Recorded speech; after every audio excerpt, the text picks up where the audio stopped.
Kementerian Pertahanan Rusia baru-baru ini merilis sebuah video yang memperlihatkan kerja tempur pesawat serang Su-25 Angkatan Udara Rusia.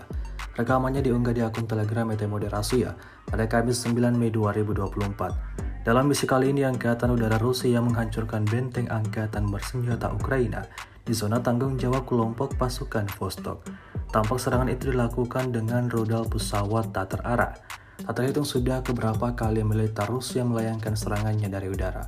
Militer Rusia memastikan serangannya kali ini menewaskan semua musuh yang ada di titik target. Hingga video ini beredar beragam komentar dituliskan warganet.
Download Tribun X sekarang, menghadirkan lokal menjadi Indonesia.